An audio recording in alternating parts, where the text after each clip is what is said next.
I'm Steve Forbes, and you're watching Traders Nation. Welcome back. You are tuned in to Traders Nation. My pleasure to have with us here today Angela Sloan. She's CEO and founder of Sloan Financial Group. Angela, welcome to Traders Nation. How are you today? Oh, just about perfect. How are you? Excellent. Really good. Thank you. I appreciate that. So here we've got some tax relief. Folks have got a little bit of extra money left in their pockets. Okay, it's not given back to them, of course.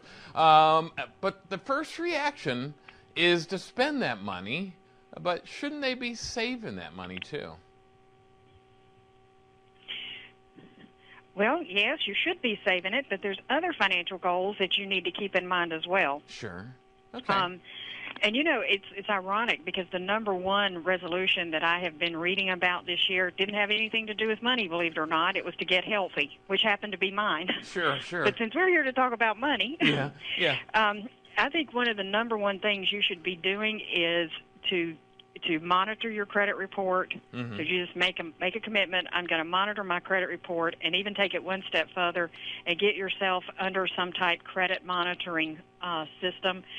I know that in the last year, I've had mine under LifeLock for a few years, and in the last year, I've gotten numerous phone calls. The calls have ramped up, and they have really stepped in and saved me from some fraudulent situations. Right.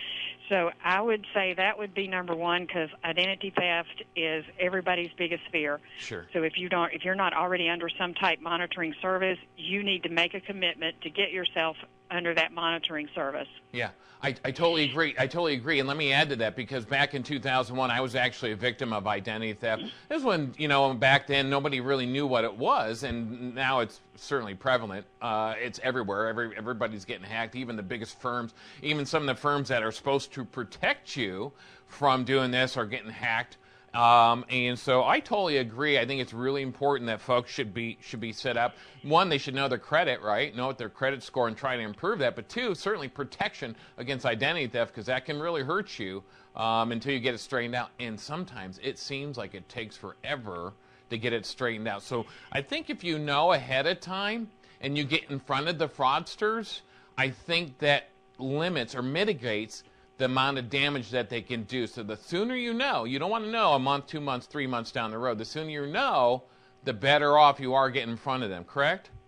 Right, and don't assume that, I'm safe with my stuff. I don't ever do anything over the internet, so it can't happen to me. That's not true. Here's what I tell all of my clients. Yeah. Your information is out there. It is. If you have ever used a credit card at a store or a debit card at a store, even if you don't buy things over the internet, your information is out there. Right. Your job is to make sure that it's not being used. Totally. Here's another thing. You're absolutely right. Your information doesn't have to be out there. My wife actually got a call the other day, and they said, "Hey, we can give you 0% interest if you want to proceed and want to discuss this. Your card starts with a 4. Read it back to me." And they're like, "What?" And they're like, "What?" So you don't even have, like you said, you don't even have to be shopping online. There's people making phone calls and saying, "Hey, we can do this for you, but you got to read your card back to me, and we can help you." All right, so very cautious. What else would you want to add to that? Well, I would say the next resolution should be if you have debt, to see what you can do to get out of debt. And I mean, have a plan. The more specific you can get with your plan, the more likely you are to keep that resolution. Only 10% of resolutions are followed through with. I see. The other 90% are failures. The ones that are followed through with are the ones that have specifics. So if it's to pay off a credit card, don't just say, "I'm going to pay this credit card off." I'm going to pay this credit card off by adding an extra $100 a month or $100 biweekly until this date. And that will pay off that card, and stick to that. The more specific you are, the more apt you are to follow through with it. Sure. Let me ask you. Let me ask you real quick on the credit card. So if somebody's certainly systematic payoff of debt is absolutely important. You don't have to have $1 million in the bank to be financially independent. I mean, if you're financially debt free, that's financial independence in itself, right? Right. Yeah. So Freedom. it totally is. So let's say, what would be a great way to set up a plan? Would want to pay off a higher interest or a higher credit card debt, or would they maybe want to find a smaller one, knock off the smaller ones first so they have some sense of accomplishment? What are your thoughts? Well, again, and I have a program that I use to where we can enter the debt in and the amount of the interest rate and the monthly payment, and it'll tell us which one to pay off first. Oh. It doesn't always tell us to pay off the highest interest rate first. I see. Because if you can knock out a lower balance and then take that money and add it to the payment that you're paying on the higher interest rate, you get that sense of accomplishment, plus it will help pay that higher interest rate off quicker as well. Okay. The other thing is if you have one at a real high interest rate, go out and shop, because you can find these companies that will let you do balance transfers at 0% for the next 12 months, et cetera.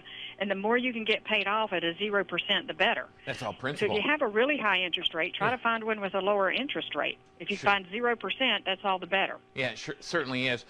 In fact, that's exactly what I do. If I carry a balance, I always try to shop. I shop 0%ers. Okay, and I do the math, because sometimes they charge you 2 points, 3 points, or what have you to balance that. And I'm thinking, okay, well, even over time, I'm still ahead, so I'll transfer over to a zero balance. And then once it's there, every penny you put to it, it knocks down that principal, and it works faster. Right.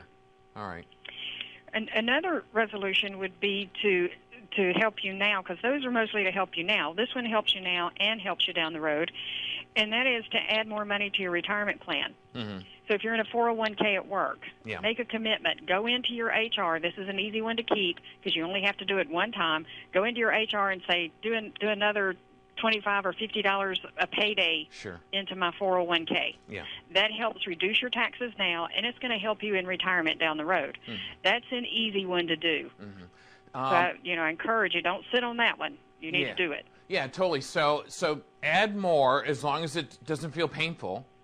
And then what about like bonuses and stuff? Because that's really kind of like found money, isn't it? Even if it's painful, the pain only hits that first couple of paychecks, and then you're used to it. You don't miss it anymore. Right. All right. And then bonuses, of course. That's what I always did. I took my bonuses because to me that felt like found money. Bonuses aren't in my paycheck every time they come. And so certainly I'm budgeted to my paycheck, so bonuses, boom, right? Bonuses is a way to do that to your retirement plan, but also keep this in mind. If you have a high interest rate debt, that bonus is also a good way to knock some of that out. Okay, all right. And so you say you have a program. Is there programs that can people find your website and use a program, something like that, or they can contact you and you can have those discussions with them and use that program? Is that how that would work? They can contact me and I can help them. You can go to my website, which is sloanfinancial.net, SLOAN, financial.net. I have several calculators that's tied to my website. Yeah. There's another website called balancepro.net. Okay. If you go to education, you'll see a lot of calculators there. Sure. So there's some good calculators out there. The two I just named, those two websites, they're totally free. They don't cost you anything. I like it. I encourage you to, I know I have the Credit Karma app on my phone. Sure. So I can click that app, put in my PIN number, and I know immediately what my credit score is. Yeah. I know, and it'll tell me that, and it gives me my Equifax and my TransUnion, and it tells me if there's anything there that needs my attention. Sure. So I'm monitoring that, plus I have my stuff under LifeLock. I encourage you to do that. It sounds like you're locked. It sounds like you're locked down and ready for a great financial fight for your future. And certainly, if folks put a plan together, they can do the same. And all it takes is a little bit of work. And then with today's technology, a little bit of work on the input will get you a long ways on the output down the road. All right, Angela, give us that website of yours one more time. It is sloanfinancial.net, SLOAN financial.net. All right, head on over there today. Angela Sloan, thanks for being with us today. We appreciate it, okay? Thank you so much for having me. You have a wonderful day. You too. We'll be back. Bye-bye.